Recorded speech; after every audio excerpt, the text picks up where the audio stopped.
Hey,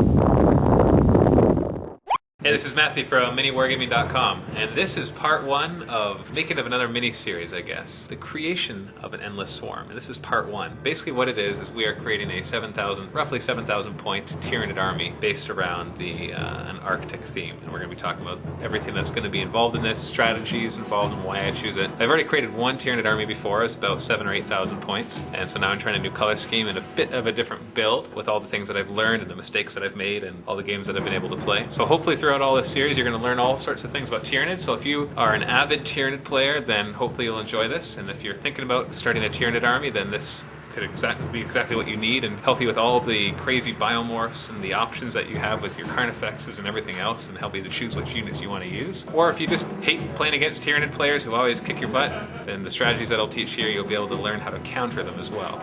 So let's go take a look at the army in box form. Now we're going to be doing Arctic theme.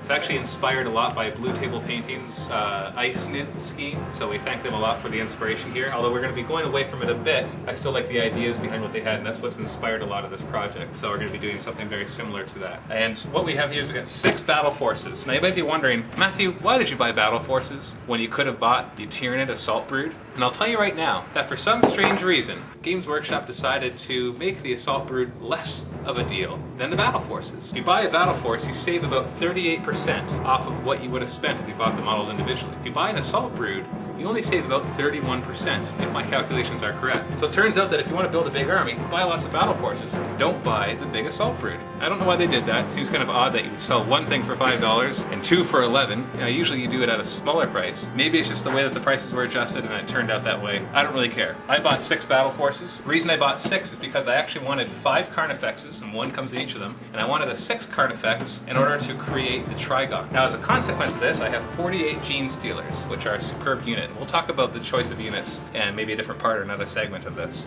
So it's 48 Gene Stealers. However, there weren't enough Gaunts. I wanted 144 Gaunts. So I had to get 3 extra boxes of Gaunts. And that way we're going to be building Spine Gaunts and Hormogaunts for this army. Also, we've got a Hive Tyrant still in the box, and a Hive Tyrant that I've already created and primed, although it still needs some work. It's just got a basic prime coat down just really quickly. And this is all magnetized too.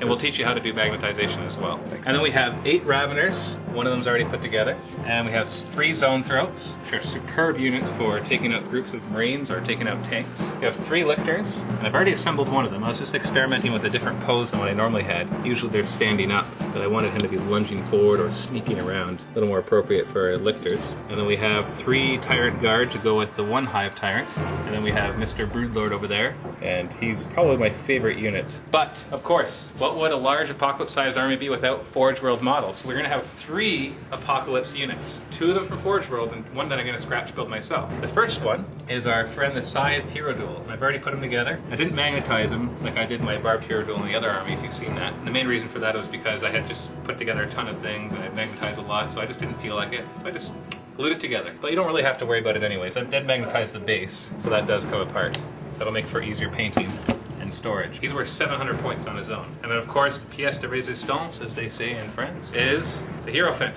One thing I learned, just a little sneak preview of when we talk about this thing, is that the 1/4-inch magnets were not enough to hold this guy up. So basically I'm going to have to glue it as well. But I can still at least quickly lift this together so you have an idea of the awesomeness. So this is Hierophant. So that's what the big boy looks like. He's got nice big guns. He's a monster. He's worth 1,250 points. And he's a nice big Biotitan there. And he's not anywhere near completion. But we'll talk about how to work with Forge World models. And the third one is Trigon, which I said I'm going to scratch build from a Carnifex. So this is the whole army that we're going to be working with. So I look forward to bringing you through the journey of creating a huge, endless swarm.